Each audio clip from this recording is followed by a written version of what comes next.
Welcome to Sunny Brands, the podcast that highlights the companies that make the world a better place. I'm Eleazar Ruiz, founder of Notion, a branding agency and proud B Corp here in Portland, Oregon. And here are my co-hosts. Hi, this is Rebecca, CEO and co-founder of the Impact Collective, also a certified B Corp in Portland, Oregon. And I'm Sarah. I am the other co-founder of the Impact Collective. All right. Welcoming David Ngene to our podcast. Thank you for coming. Thanks for having me here. That was a great pronunciation. I appreciate it. Hopefully my Spanish is helping me here. Nailed it. David is co-founder of Pacmodo. We want him to talk about Pacmodo and what it is. And for those that live under a rock, what is Pacmodo? Pacmodo is our attempt to connect that journey from end to end. So being able to be present, be more engaged in the moment by making products that make that journey more seamless. And that's what we do. Dope. And what was like that first product that you kind of released into the world to start making that connection? Well, I don't want to do too much product placement, but it's the backpack here. You know, we figured that the backpack is an amazing place to start because if you think about it, it's hard to do anything without being able to carry your stuff with you. Backpacks are literally the gateway to our journeys. And so we figured, let's start there. And then we can build our infrastructure, build our ecosystem out to where we start to look at everything that goes inside the pack. Right. Yeah. Dope. And, you know, I always find that the product that people are touching everywhere, like marketplace, and it's often connected to a personal story. It's often connected to like a pain or a grievance or even an emotional moment that's traumatic. And people create products out of that stuff. And I'm just super curious about, where are you from? What's your family setup? Like, tell us a little bit more about you and your background. Me, I was born and raised in Houston, Texas. Okay. How I ended up in Oregon is crazy. So I think it's like I can take you through a whole hour of just kind of my background. Born and raised in Houston, Texas, raised by my mother, single mom of me and my three sisters, so it's four of us. We really learned how to make the stuff in our lives work. For a long period of time, even long after they were broken, and we were constantly fixing stuff and reusing things. And so me being the only son as well, there was not very many hand-me-downs. So I just had to kind of make stuff work from my uncles and different things as well. But yeah, that's me growing up in Texas. I played sports. You know, sports was a big part of my life as well as academics. My mom wanted to make sure that there was an equal emphasis on both. Being of size, down in Texas, you have to play football. And so that was a thing that really... I want to be on the field with you. I was actually tiny in my position. I was a little guy. Yeah. Wow. And that's what really kind of branched me out and got me to explore the world. Football was my You stand right in front of me. I'm like, I'm out. Yes. Yeah. So, awesome. And, you know, we'll talk a little bit about your career and that sort of thing. But what was it like, you know, growing up in Texas and kind of figuring out your career, where you wanted to go, what you wanted to do? Like, how did you land at designer? Yeah, designer. You know, my journey towards designer was weird because most people just kind of grow up like, oh, I was drawing shoes and I was doing this my whole entire life. Like I was the big football player, athlete and stuff, but I was always kind of a little more shy and stuff. And I would spend my time just kind of drawing the things that I see, just like in a little notebook. I was really fascinated by architecture. Gotcha. I wanted to go and become an architect. Nobody from where I was from knew anything about architecture. Like, they're like, an arca, what? Like, what is I was that person that, you know, they draw houses. And I was really obsessed with the idea of becoming an architect. It wasn't until I started actually getting football scholarship offers. And I think it opened my eyes to the demands of architecture as an undergraduate while playing football. And it sounds so crazy. They're like, architecture is really hard to do when you pair it with sports in college, but you can become an engineer. And I'm like, what? That doesn't make any sense. It was the same thing. Right. And so That's I terrible. studied, chose Northwestern University out of all the schools. It was between Northwestern and really Stanford, really. Gotcha. And Northwestern just seemed to be more of my jive and kind of match my speed of things. And studied mechanical engineering when I was there. But I have a funny story. Funny story was that my junior year, I took a basic design course. The basic design course really opened my eyes into a new way of thinking. Like, I never thought about color theory and all these different elements that are all part of design and the thing that draws us towards something. And it it changed my life so much in terms of just the way I looked at problems and solving these problems from a very linear way to kind of a very generative style of thinking and learning and solving these problems, that I just really started to lean in heavily towards the art program when I was getting ready to graduate. So it was kind of like a weird branch off, but it was awesome. And then from there, worked in a variety of industries for a few years, and then went back to grad school and got my master's degree in industrial design from RISD. Wow. Okay. Yeah. And so and here I am today. Right on. And I think, most recent, before Pacmodo, you were at Nike. Yes. How did you land there? I know that there's a lot of Black designers out there who are like trying to figure out like, how do I get through that? Man, it was crazy. Nike was one of those deals. I never thought in a million years I'd work for Nike. I didn't want to even work with design shoes. It was like, it just kind of, Nike had a career fair. I mean, not Nike, but there was a career fair at RISD. And folks are like, Dave, you should just go chat with them, because you're always thinking about the body and how we're using stuff and how we're moving throughout this world. And Nike seems like it could be an interesting company. And I was like, but I don't do shoes. And they're like, just go and show your portfolio. My portfolio was a sketchbook. Andy Kroll, if you're listening to this, I have to call him out, because he was amazing, where, he took a chance on me. There was hundreds of people in this line. And I mean, the line was out the door. So it's like all these other companies, Nike's line was out the door. And I felt bad for these other companies because they didn't have anybody in their lines. But I stood in line, waited, showed him my sketchbook of just some half-baked ideas and concepts. He said, hey, what are you doing? Let's grab some dinner later. Grab some dinner. Yeah, with he was a recruiter.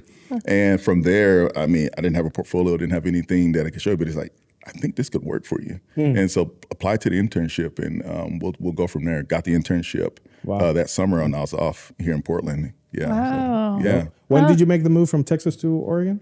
So let me go around the world. I made a move from Texas in 2003 when I graduated from high school. Okay. And then from there, Chicago, there back to Atlanta for a few years, Rhode Island for grad school, and then Oregon. Nice. Yes. Wow. All over. Literally the day after I graduated from RISD, I was on a plane with my wife, and we were coming out here into Oregon. Kids? Now, yes, I have a 10-year-old now. So he wasn't born before we made this transition. Okay. Yes. Okay. Yes. Right on. I would love to learn more about Nike and your experience there. For how long were you there? Over a decade, so about 11 years. Okay. And what did you do there? I was innovation director. Okay. And then so I just kind of really focused on the future of where we're going with the brand from a product standpoint. Okay. Started out as a designer drawn shoes. Okay. And designed shoes for about every type of category person you could think of, and got really proficient at it and really started to innovate. Once you learn how to play the instrument, then once you master that, you can start playing jazz. And then towards later in my career, I was able to start playing that jazz. I love that. What were you did being Black play any either negative effect or positive effect in your career? Like, what challenge did you run into? Anything there that kind of was you found challenging? Or it's hard to attribute anything to any situation. You can make claims, but I think it's how I interacted with people which cut through. I'm not just black, but I'm big and black. And that has from an immediate first introduction to people, that has an effect on folks. And so big voice too. Yeah, big voice. And so full energy. My smile, people know me for my smile. I'm always smiling. Like, it's hard to find me in a bad mood. I think that helped with getting married, I'm sure. Yeah. And then I think it's one of the things that I've learned earlier, that you can't change who you are. You're born with this set of cards that you have to play, and you just have to play your hand regardless of what you got. And so I never let it hold me back, or I never try to use it for leverage for anything. I just was who I am. I'm big, I'm black, and I'm unique, and I'm an individual, and we just Love like that. we all are. Yeah. And so it's something that I just embraced, and I'm happy to be who I am. It's always helped me in my career. I love that. Yeah.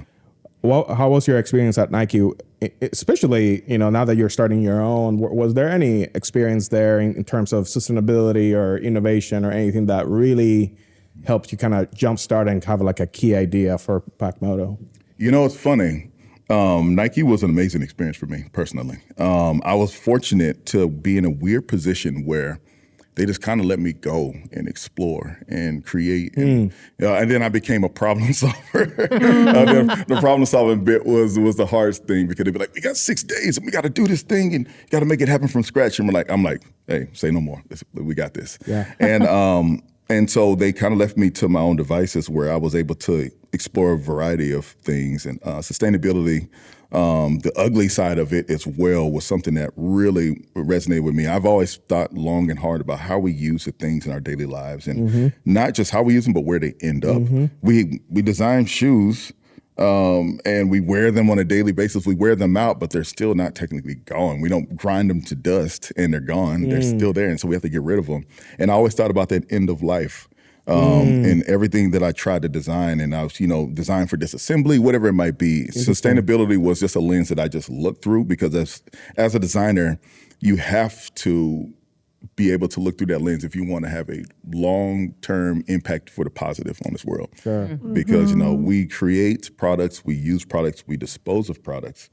And not once do we ever really think about that latter half of it. And so that was something, Nike was amazing because I got to explore the concepts around innovation in regards to sustainability, in regards to how we use our products. And so it was an amazing breeding ground for me. I would say Pacmodo wasn't an idea that was birthed from my personal experience at Nike. It was birthed from my experience traveling for Nike. Okay. And I was always on planes. I was always going about, and I was actually collecting bags over the years because I was trying to find, my lifestyle was doing this. The backpack I had was kind of here, and I was trying to find that backpack lifestyle fit. So I was collecting bags. And I thought there was like, man, I just think we're doing backpacks wrong. I don't know. There's an opportunity to do something better so we can actually enable our personal journeys and make them just a little bit easier. I love a backpack lifestyle fit. Like I had this whole, I have a great backpack that I love, but I love it because I used to ride my bike everywhere, and it has a little zipper pouch like in the back of it, so I could put my phone into it and pull it in and out like easily. But the water bottle side pieces hold a baby bottle, and there's 1,000 different things, and so it's like, okay, why can't I find one that has all of these kinds of things? And it's like, I love a backpack lifestyle journey. Yeah, we're all different, and we all have different use cases, and those use cases change over time. Who I was 5 years ago, I'm not the same person. And so the backpack for who I was 5 years ago may have worked 70% then. I'm totally different now. And so the backpack has got left in the dust. And actually, if you look back in your coat closet, you probably have about 10, 20, 50 backpacks, maybe even. Yeah, I do. It's like Especially from my MBA program. Like, I don't touch that one anymore. Yeah, it's like a time capsule. You go back, and I love to actually dig around and I can see what I have inside of them. Like, I didn't know. $20. Which kind of goes back to your idea of the 3 stages of a product when it comes to like that. What was that last portion of disposal? The end of life disposal. End of life. Yes. Like, what do you do with that? And what we do with backpacks is to store them or throw them away. Yeah, we throw them away, and then we always save them because we want to be good shepherds of the planet. And we're like, we're going to save them because I'm going to donate them. And we take all 50 of our old backpacks, and they're all dusty, and we take them to the donation center, and they're like, great, we get 800 of these a day, and they send them straight to the shredder. And so it's just like we feel like we're doing something good, but just because we feel that way doesn't mean it is good. And it sounds like you fundamentally believe that that's a design problem. That's a design problem, yes. And that's a problem that design can solve. It just takes a behavior shift. And we can use products to teach that. And I think, outside of what our packs do, we created the modular backpack ecosystem. So it's a backpack in a quantum state, really, that you can coalesce down to what you need in that moment and to enable you on that journey. I think but that's a breaking of a mindset. We used to just our bags being what they are, and so but we can use these products to really train that consumer to do something different. I love that. I'm super curious about the process to get to this iteration of the bag. Yes. It's interesting. The process for anything it is like spaghetti noodle. It's never linear. Everybody thinks, you just come up with this lightning strike idea. Boom, it's going to be this thing, and you just follow this path, and boom, and it's done. It does this, it does that. You talk to people, you test it, and it changes, and then you pivot to go in this direction. I mean, from where we started to where we are now, it is night and day. I think the process, I love the design process in particular because it's not a straight funnel. It funnels down and it goes back out. Yeah. And then you iterate some more, you learn something new, and then you bring that funnel back in, and then you iterate some more, and you bring that funnel back in. And so the process is one that's, I think you have to marry it to a strong vision. And if you can keep that vision clear, no matter how much you do that, you're still heading towards that North Star. And so for us, when we in this process, we always set that strong vision. And then we continue to move, and the consumer would tell us what they want, and testers would tell us they're our consumer, and we listen to that, and we make it better. And we test, and they hate on it, and we bring it back and make it better. Will this work for you? And so that's the process. Yeah. Mm-hmm. Awesome. Can you say more about the vision? Are you talking about the vision for the bag or bigger vision? Well, just in anything, in any process, like you got to go through, you have to have a point of which you're aiming towards. And that needs to be crystal clear. And then it could be just something simple, like, with Pacmodo, we use the idea of no more check bags. It's like this really sharp North Star. What it does is it tells us that, hey, wherever we're moving, whatever we're doing, we're trying to get to the point to where you don't have to check a bag anymore because this system is doing it. And whether that's through a backpack or the stuff that goes inside of it, how you're wearing your clothes, or multiple uses for the things you're wearing, whatever it might be, we have that North Star that keeps us moving towards that. And so that vision, it has to marry to that. And then outside of that, you still have to have a broader vision as to where you want to go, outside of even just this product that you're creating here, so, but it has to marry to something. Yeah. I love that. Yeah. I know you touched on this a little bit at the beginning, but what does no more checked bag allow for? Like, what does that enable? It allows you to have take back those moments of your journey where you're too busy stuck and looking at your phone because you're trying to order the Airbnb, or you're trying to do this thing, or you're trying to connect the dots here, or you're stressing out because your bag has gotten lost when you checked it. And it happened to me. I was going to London. My plane took off, and my team stuff did. Fortunately didn't check any bags, and everybody else's stuff was in London. They had nothing, but I had all my stuff. And so the idea is that the no more check bags keeps that journey seamless. So when you get off the plane, you're just out the airport. Your car's waiting for you. You go, you glamp, you have fun. You're actually embracing every single moment of that journey. And so that for us, that's what no more check bags means. Less fees too. That's less fees. The fees is a big piece of it. Those fees go up I feel like every week you're going up. It's like, wait a minute, $70. Like, what? And then people get super weird with fishing vests full of clothes. Yeah, exactly. And there's Channy. Like I saw a woman one time, and she had her rolling cart. She had a big, huge travel bag. More stuff in there than you needed to have in there. And she had a purse, and it was just a little purse dangling on. And the ticket gatekeeper, I don't know what they call them, but they said, hey, you have that third item you got to put down. I was like, so all they're going to do is he just took it off and just stuffed it inside. I was like, come on, like, why are you calling that out? It's just funny. I did find a little bit of a life hack that they don't count it as a third bag if it's like the World News, Hudson World News or whatever, if it's like a shopping bag. So I got a plastic bag from them one time and put my purse in it, and they were like, yeah, secret's out. That's changing now. Now you need a Pacmodo product to get through there. Yeah, I'm convinced. Yeah. So what year did you launch Pacmodo? So we're officially actually launching here in May. But I left Nike in December 2023 to pursue this full time. Okay. Wow. But we're officially launching this year in May. Okay. And so it's been about the 18-month mark. So the amount of time it takes from start to finish, from designing the product, testing, prototyping, and getting something to the consumer. So right on time. Great. Awesome. And then what challenges did you run into? I don't see them as challenges. They're opportunities. Okay. That's what I'm saying. They're opportunities. Okay. I think the entire thing, just from start to finish, is a whirlwind. There's always going to be challenges from getting materials there. And so people don't realize how long it takes to make something, because it's not like you can just go and, okay, I'm going to make a backpack and it's going to be delivered to you tomorrow. No, where's the material got to come from? It's got to be shipped, and it's got to be made to order, and then they have to be online and on time, and that has to be delivered. And your whole production can get stopped by one single zipper being delayed, and you're just like, And then so you have to constantly be on your toes and willing to adapt with that process. Like for us, we wanted to make sure that everything was PFAS free. And to do that, we had to comb through every single piece, and we got down to this one little piece of mesh on our travel pack, on like the 35-liter large pack that we have. And they're like, well, this one is WR6, and we're like, no, It can't have any PFAS in it. I don't care if it's a single mesh material, and it pushes back 2 months. So, and just for folks that don't Wow. understand that material, what is it and why you don't want it in? PFAS, it is a chemical that's in water-resistant coatings, and it could cause birth defects, it's a cancer, carcinogen. It's a bad material. It's put like this nasty stuff, and it's a forever chemical.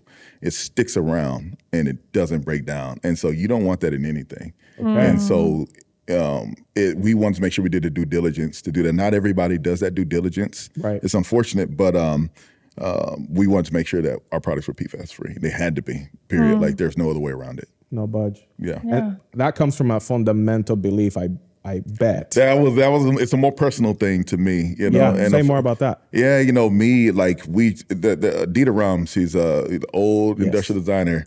Kind of the godfather of industrial design, you know, the 10 principles, but it's like, you know, the whole idea of doing no harm, like the products we create shouldn't harm, you know, where we live. Cause it's funny, we create everything we've ever seen, experienced, lived with, created, have all been on just this one rock, this floating around this this burning nuclear fusion reactor, and it's crazy to think that whatever we create is still going to be here, even if we go away and whatever that backpack or the shoes or the shirt or whatever we had, it's all still here. And so what we create should do no harm because it's part of us. It's us, literally. Well, you say that's one from a brand perspective. Is that one of your brand promises? You know, I think for us it is. And it's something that we don't scream a lot about. Like, I want to just help people connect their journey and make it seamless. Let's talk, but, bro. you know, Let's but at the end of the day, we should talk about that. but at the end of the day, I think there's just some core principles that we want to make sure we align with. And, you know, from everything we create, we got to go back and put it through the filter. And if it's not passing that sniff test or whatever, then we're not going to do it. Yeah. Was there something that was surprising to you in the process that you were like, why, what? Was there anything that, as someone who's starting and you know, you're being around the block, you were at Nike, you understand, but you went to a level of detail with the process of just building a business that does this, that maybe things that you didn't touch before and now you had to touch. Was there anything surprising that was annoyingly surprising or even a pleasant surprise for other businesses on it? I think there were tons of things that were just surprising in a good way for me personally.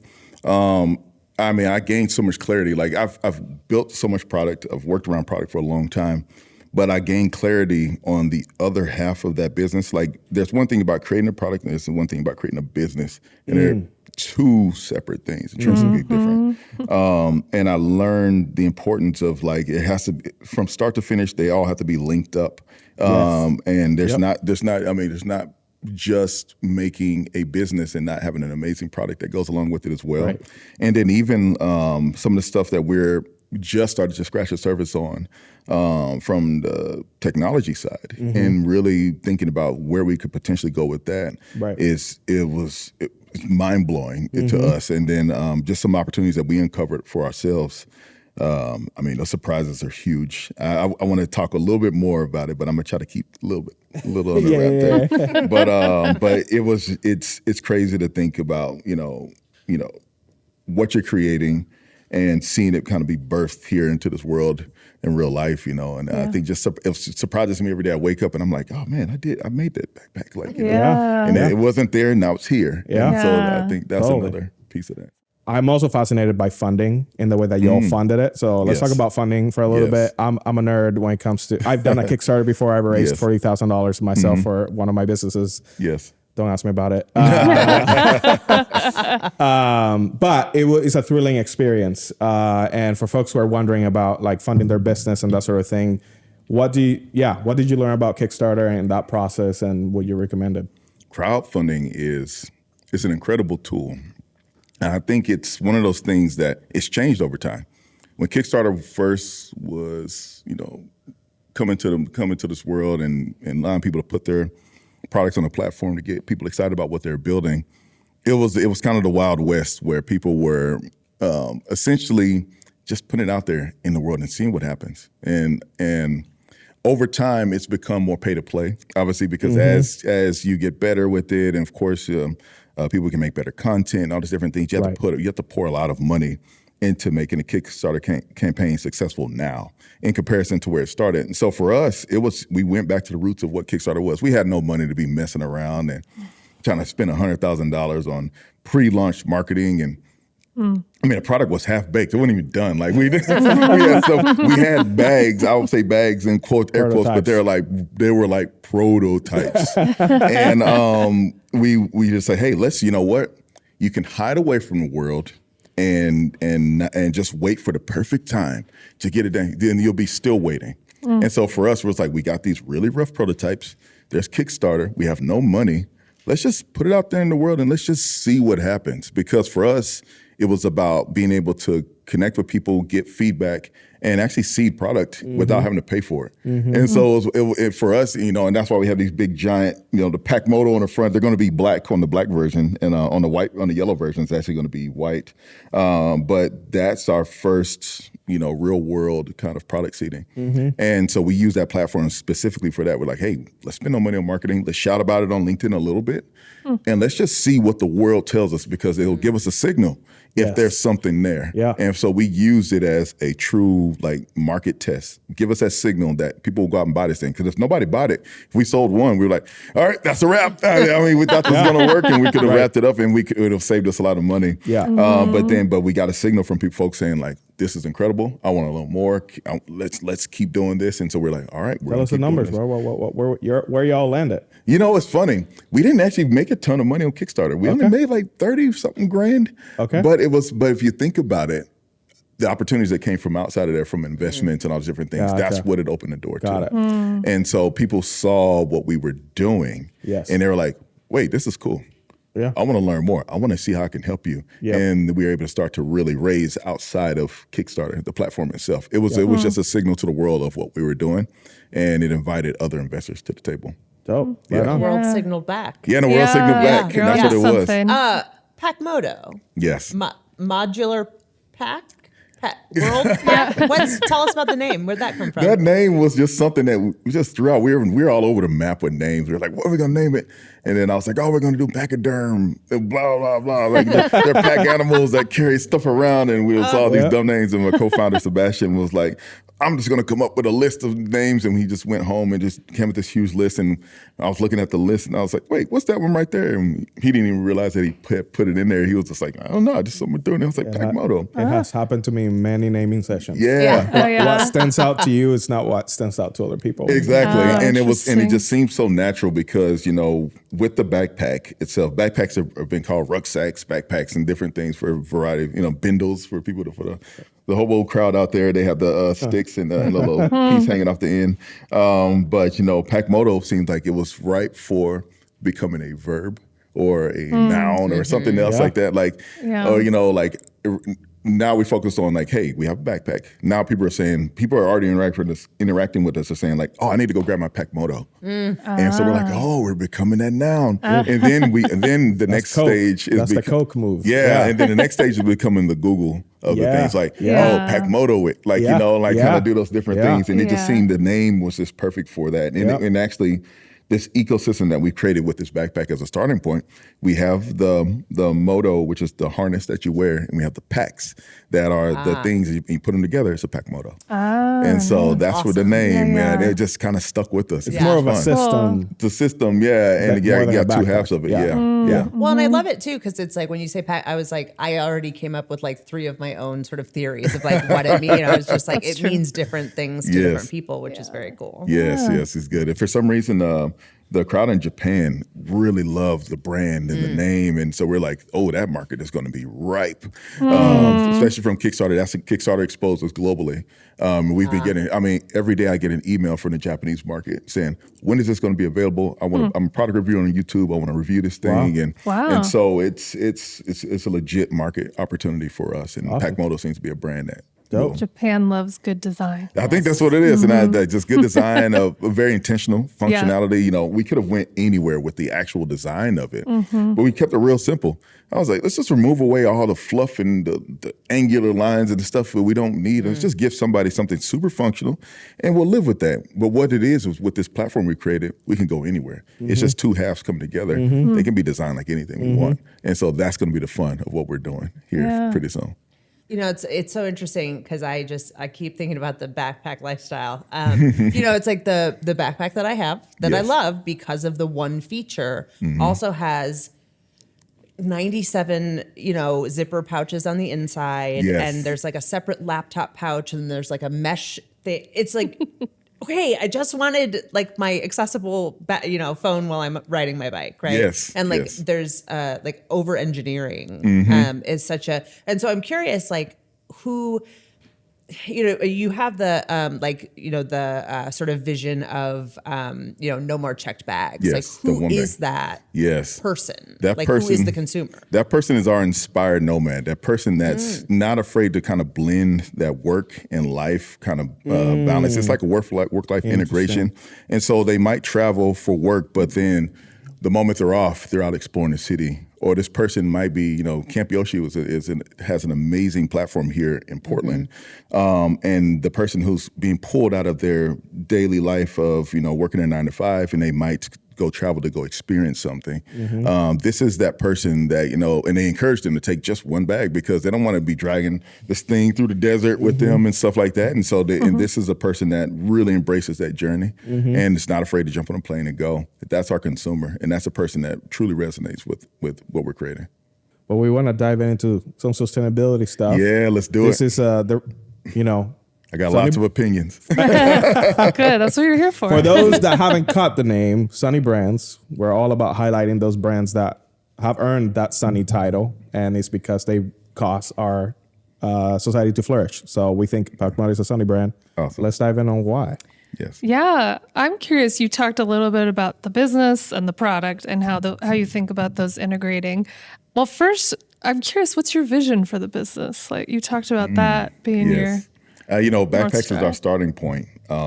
This is that gateway to adventure, the gateway to that journey, And so for us, we want to be able to connect that journey from end to end. We're starting here with the backpacks. Where we go, the sky's the limit. And by connecting the journey so broad, I want to go from A to B to Z and back. I want to be, we want to be players in not just what you're carrying with you and how your outfit with what you're wearing, but how are you getting there? Where are you staying? What experience are you having? I see the sky's the limit in terms of where we can go with this business in particular. That's inspiring. Yeah. And I'm really curious. You talked about like design principles and doing no harm is a big thing.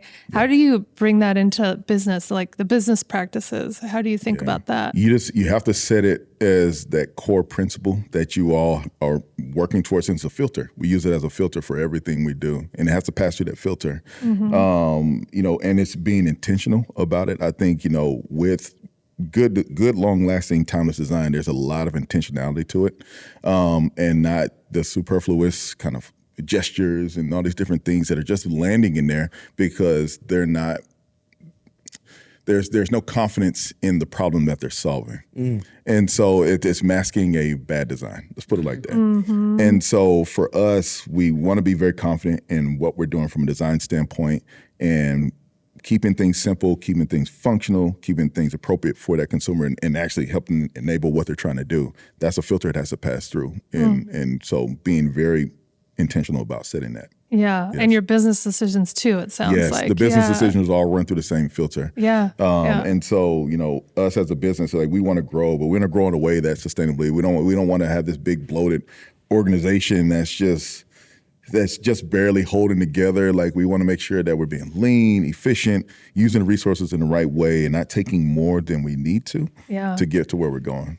Probably a little different than Nike. It's different. Like, it's easy to get down a route where you're just throwing resources at everything, But I think the way that we solve problems, we can be just so much more efficient about it and do different things. So yeah. I like that long-term thinking. It's hard to do. We're all business owners too. Yeah. It's like you're in this.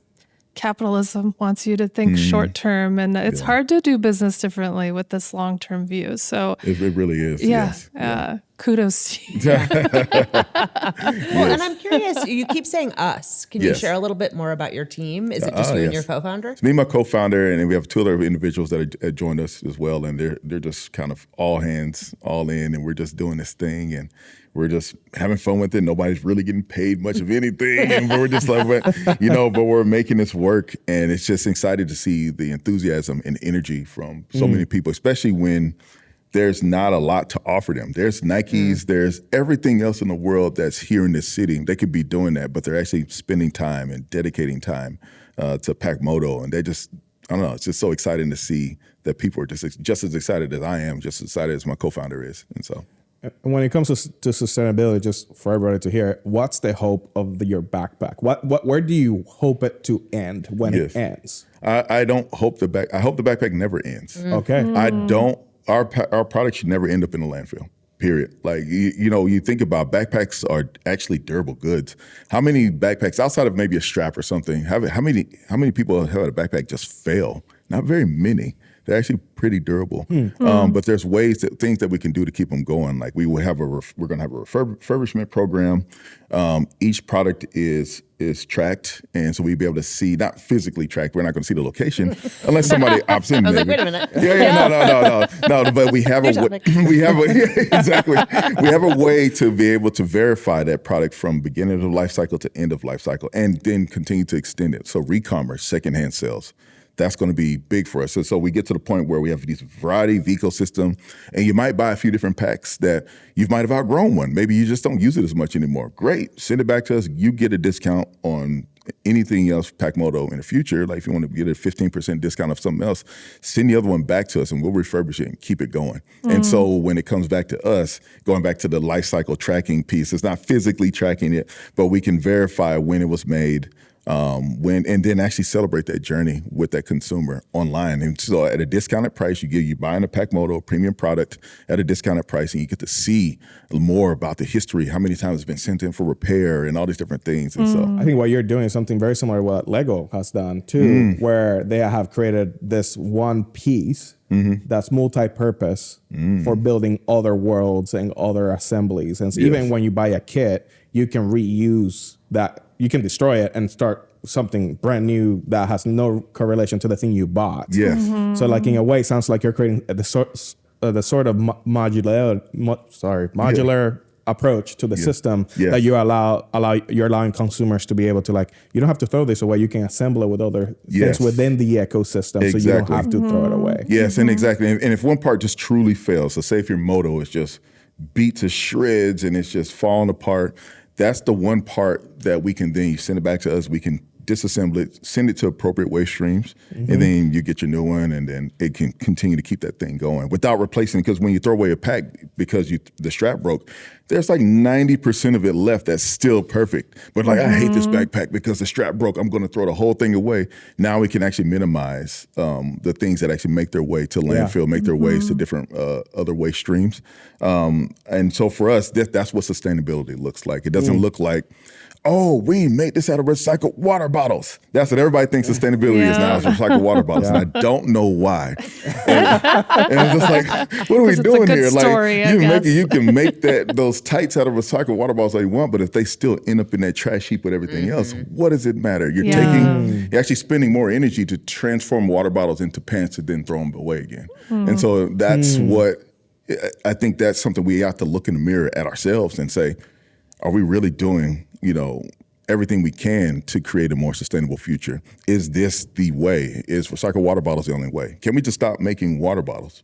Like, and I think, that's the start. If we can just stop making the source of the problem, then we can figure out new and exciting ways to keep things around and be even more sustainable, actually be sustainable. Sounds like a big piece of what you're doing is building awareness and also making it really easy for folks too. Because what you were saying about you can just easily donate it and you don't know what happens. So such a big part of that's how easy it is to do that, right? And, but from what you're saying, it sounds like you're really thinking about that. Yeah, I was thinking about it hard, everything that we do. Yeah. So, yes. Nice. I would assume that fast fashion is probably your biggest enemy. Oh, don't get me started. Oh, that's fast fashion Get 'em is started. Yes. Fast fashion is the bane of our existence. Yeah. Right now here on this earth. I mean, there's shores in Africa where they just dump them off these ships because they have warehouses and containers just full of this stuff, and the stuff just washes on the shore. It's like the whole shoreline is just old clothes, and the people just there kind of pulling through them I've and seen the whatnot. videos. It's heartbreaking. It is crazy, but people want to have that runway look for $10, and they want to have it now, and then it goes out of fashion here in 3 months, and then what? You got warehouses full of old product that just sit there, and what can you do? You can't do anything with it, so they just throw it away, and then they rinse and repeat and just keep doing this. And so fast fashion is one of those things that we have to learn how to get off that drug real quick, real quick. Leads me to a question. So I'm on my own anti-consumption journey. That is a journey. I like that. Anti-consumption journey. Yeah. And recognizing like patterns of behavior, right? Yes. And where I can stop them. And I think, so one of the things is like this backpack is by a brand called Dagny Dover, and I love they've got the neoprene stuff that's great. I love all of their stuff, but they do seasonal drops. Yes, and I've got a great eggplant backpack right now, but man, they've got a summer cherry red. Yeah, and I have the matching backpack and gym bag, but if I do the cherry red, can I carry it with the egg? I'm on my journey. Yes. Still working on it. Work in progress. I've had it. I haven't bought a new Dagny Dover bag for 3 years because I don't have to. But I think especially within like fashion and consumer goods, there's this like seasonal drops and new and more, and it's actually like antithetical to have like something that somebody purchases once. So how do you, especially coming from like a design background, like I'm curious about a lot of things there, but I'll focus it on one thing. But just like, as a designer, how do you approach that type of thing, and sort of does it feel stressful to have like one design, or is it more focused on less of the aesthetic and more of like the functionality of the bag? It's stressful to have just one design. I mean, let's be honest, like you still need, to be a business, you need revenue. Yeah. And so that's the reason why people refresh stuff. They're like, oh, we have the same thing, but in a new color. Yeah. And somebody goes, and everybody buys it. Yeah. And then you see a spike in revenue and then it tapers back off. And so you still need to have that constant revenue. Investors love revenue, which is why they invest in stupid stuff and packaged goods that eat a little cookie and throw the whole thing away. Like it's crazy. And so there's a balance though. And between making timeless product that lasts a very long time, from aesthetic sensibility to physically lasting a long time, and driving driving growth. And they almost seem like opposing forces. But that means our business model is broken. And so you have to change the business model to be something where you can be a bit more sustainable. Re-commerce is going to be huge for us. And the reason why we've integrated the tech in the product the way that we did is so we can actually play with that. And I don't want to sell a product one time. I want to sell it 3 times, 4 times before it's truly at the end of life. And that way it brings it back in. It's another opportunity for us to earn revenue on a same product that you might see around if somebody's willing to buy it for a cheaper price. But also playing with the idea of, we do the seasonal drops because it's hype, and playing with that hype cycle a little bit, and actually being more intentional, maybe make that hype smaller. Maybe the hype isn't a big, huge launch of this new color. Maybe it's a collaboration with an artist, and you do a one of one, and it's something that's really fun that energizes the brand. And that grail exists, and then maybe you're going to try to get it on the secondhand market from somebody in a StockX style or whatever it might be. But really, can do these really limited moments to have cultural engagement and different things outside of just this hype cycle of new color. Oh, they buy this thing and you do it, and the next one comes out, you throw that thing away and you go grab the new one. It's just a reframing and restructuring of that business model. Yeah, long-winded answer, but I'm passionate. I love that. I'm and I love too. it's like there's so much of it ties when you said like architecture, and then you took that design class, and it opened your mind to like a different way, right? And different things. It's like the innovation and design experience that you have allows you to view things in different ways that need to be viewed in different ways because systems are broken. So I have a funny story for you. And it'll be a quick one. When I took that basic design course, I was fueled. I was taking all sorts of art classes after that. I took this one class, and it was like the studio art class, and it was so weird because my professor, Michael Rakowitz, he's a pretty well-known artist in the Chicago area. He did this thing called Enemy Kitchen, and I challenged him. I said, "That's not art. What Enemy Kitchen was is that he's an Iraqi Jew, and he wanted to bring people in to learn more about his culture. So he got this table. And he had this, he cooked all this food and invited the community in to have a meal with him. And they sat down and they had a meal and they talked about the meal and each other's cultures and just broke bread. And I was like, that's not art. He says, is it not though? You have to look at things a bit differently. You don't have the art is not this linear process. It's this thing. It's this moment that you create that gets people to think and reflect and have some moment of just kind of introspection about like their personal experience with life. And he said, that's what art is. And my mind like literally just, just like, I was like, whoa. And then like, I went from this very linear way of thinking to that. And it just completely broke my mind. And I just love that. And so I try to reframe everything and try to put another layer of analysis on every single thing that we do. You're like, I'm an artist. Yeah, exactly. We're all artists. We're all artists. I feel like I'm an artist to the core. Like I think just internally, I might study engineering, I might have done this and that, but I think art is who I am, like down to the core. Yeah. Try not to be starving though. I don't want to be starving, but art is who I am. An artist who makes enough. Yeah, exactly. Makes enough, and we can all change our mindsets and just make enough. So we can be happy. Imagine that. Yeah. Yes. I think the fascinating thing that I've stood out to me from everything you said so far is through the product, you can teach people to be more responsible. Yes. And I think that's the Dr. Bronner's thing too, which is like they use the product to spread a message, slightly different. But even the way that how you use soap in their case is like so multi-purpose and that sort of thing. And that's fascinating. That's a fascinating idea. I think a great takeaway for me. Yeah. And the purpose is integrated into the business model, right? Like it's not the impact you're trying to make is not a side thing. It's integrated into everything you do. And I love just as you're sharing your story, the design principles, like also it sounds like you're also bringing that to how you design your business and like just how it's all integrated. Very, it's like a beautiful piece of art. I appreciate it. Yeah, I think my takeaway is Pacmodo is a certified Sunny brand. Oh, that's awesome. And I want one. Visit Pacmodo.com. Yeah, how do we?